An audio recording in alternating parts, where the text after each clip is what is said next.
Hi, guys, and welcome back to my random thoughts. We've been talking about a sensitive topic, which is domestic violence, sexual abuse, and physical trauma.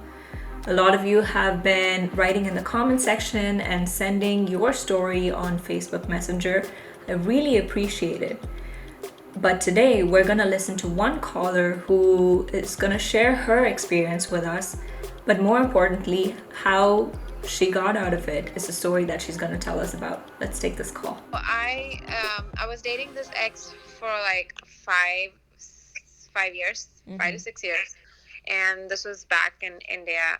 And the first year was pretty fine. I was going through the university that I was in. It really took an emotional toll on me, and I felt like I was so alone, and it was like bullying to an extreme level.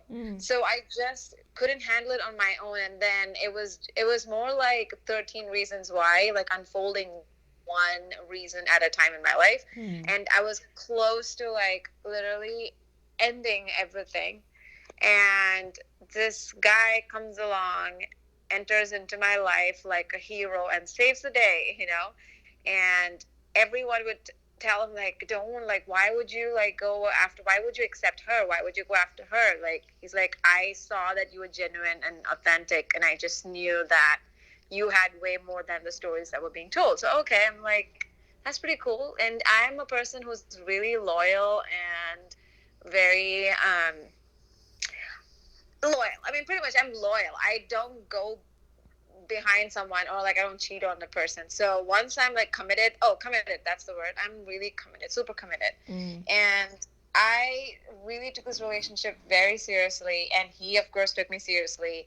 No one cheated on anyone. It was the physical abuse that started unfolding like in the second year of the relationship that really put me into confusion, like why. And I I don't know what triggered it, but anytime I refused anything, he would actually get physical. So he would punch me in the face. He has punched me in my stomach, and I have spat blood. I have bled from my eyes. I have lost vision for like a week. I even lied when I went back home after the incident. I said I fell off the bus, the public transportation, and I went crying home, and I was like, I of course it's panic, and you're like 18 years old, and you're like, did you just get blind for the rest of your life? So I can't just hide. And I was like, okay, just take me to the hospital. I need to find out if I am permanently blind or not. I just remember, like, he punched me in the face, and my glass broke, and it didn't get into my eye, but the way he punched me blinded my eye, but my glass did break, and I got a cut outside my eye, and I was bleeding from my nose. And I can't forget, like, I didn't even care about the pain. It was just that I couldn't see that really shocked me. So I went to the hospital, and the doctor is like, did you really fall off a bus? This looks like someone hit you. It's like, no, I fell off. I hit the pole, and I tripped when the bus was moving. That's what happened. But he thought I was, he kind of, I don't know, maybe he guessed it. So anyways, the doctor said, I'll just give you these drops, you'll be fine. And then, like, for a week I was blind, and then my vision was back to normal. But I felt like the way the guy, my ex-boyfriend, controlled me in my life, like, I was scared, and I found myself crawling back to him. And that is the part of me that I regretted. And today when I look back, and I wish I could tell her, like, don't be an idiot. Like, don't suck up to men like that. Don't let them control you. And I just felt like that it was just that lie that I won't find anybody else to love me. I won't get anyone like him. No one's going to cherish me or hold me that way. Like, I'm going to be all alone if I leave him. So I have to commit myself. Like, I forced myself to commit to him. And that's probably why it went on to like 5 to 6 years. And Was there any other abuse during that time? Oh yeah, that was not just one. That was the biggest one because I lost my vision. Mm. And I remember the last I mentally intentionally made the decision that I can't take it anymore. And that was one of the reasons why um, I I I don't want to say I literally fled out of the country, but I went back to my home country that is not India, Mm. and I took that as an excuse to leave and like find a job where I live at. Mm. So I left India, and I told him later the reason why I left is because I was fleeing from you, because I just don't know. I didn't know how to break up with you. I felt like you would kill me. So there was that one moment of realization where you said, okay, this needs to stop. I need to get out of it. I have certain things lined up in my life and I'm going to pursue it. So would you say it was that one moment of realization that changed you forever? It was that moment of realization for sure, that, and it was just being independent. Yeah, it was more like a wake up call. Um, I'm just thinking like what triggered it. I just knew that I was compromising too much, and there was like that's just I just mentioned two times of the abuse that he did. There was another time where he choked me, and he choked me and slammed my like hit my head against the wall, and I had to cover my neck with a shawl, and I went and like to my friend's house, where he hangs out too. And there's this friend that that I was really close with. He's in the U.S. right now. He's a really nice guy, Mm. and I showed him this, and he was like, "What the heck is on your neck?" I was like, "Exactly, that's his handprint on my neck.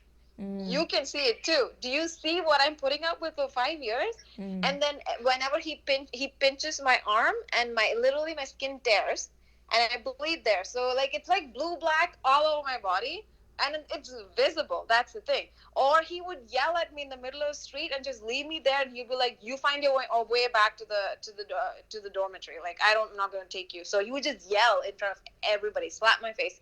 So all these things towards like end of 5 years, when that moment came where my parents like, "Do you want to work in India, or do you want to work with in this country? Do you want to come back, or what is your plan?" And I felt like, oh my gosh, did I just get freedom? Did I just get the liberty of making my own decision?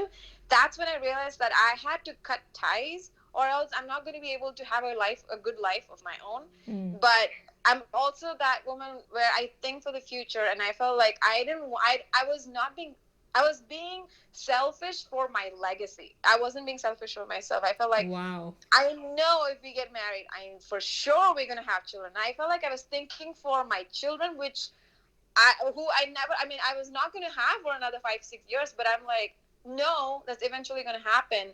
That was probably that scared me. I'm like, it's for my children. This is not me. This is not for us. It is not for my Wow. heart or mind to feel satisfied that, oh, I have a man, I'm settled. No, I felt like I literally prayed, and I was like, God, you asked me to leave this guy. I'm leaving him. So you have to find me someone better. Mm. And I'm thinking for the legacy that you're going to put in my life. So this is Mm. why I'm doing it. And I felt like that was what I was protecting my legacy, Right. which was not born yet. So Right. So all of that is over now. All of that is in the past. So where are you in your life at this point today? at this point, after going through all that trauma for 5 years, and then another 3 years of emotional, like mental trauma with another guy, I just decided that this is it. I'm going to stay single till God finds me the one, because I felt like I was chasing down the rabbit hole and finding the person. So I wrote down in my journal the things that I wanted in my future husband, and I left that journal in my cupboard, and I said, Lord, here's who I want. You need to find the guy. Mm. And after literally a year of staying single, God brought this man into my life, and he met 95% of the points in there. And Mm-hmm. I can't tell you, like, not even once my husband has. I'm married to my husband. I'm married to that man Mm-hmm. for 5 years now. Next month is our anniversary. Wow. And not even for a second he has thought of raising his hand against me or on me. Mm. Never hit me, never slapped me. it's just the opposite. Like, I never thought this was the kind of man that I needed in my life. So I know that now I'm like, when I'm married to him, when I'm with him, I know my legacy is going to be the dream legacy that I wanted. My children are never going to witness all this, and I'm so glad. So yeah. Well, thank you. Thank you so much for the call. I appreciate it. Thank you. Thank you so much. So we heard her story of how she remained strong, and today she came out of that relationship and is married to a man who loves her for who she truly is. But more importantly, we heard the sweetness, the happiness in her voice of how joyful she is and she's gotten a new life.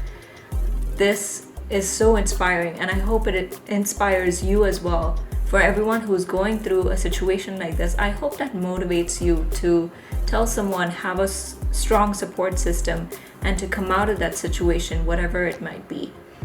If you have a story such as this and have come out as a stronger man or a stronger woman, please Facebook inbox me your story and I will give you a call.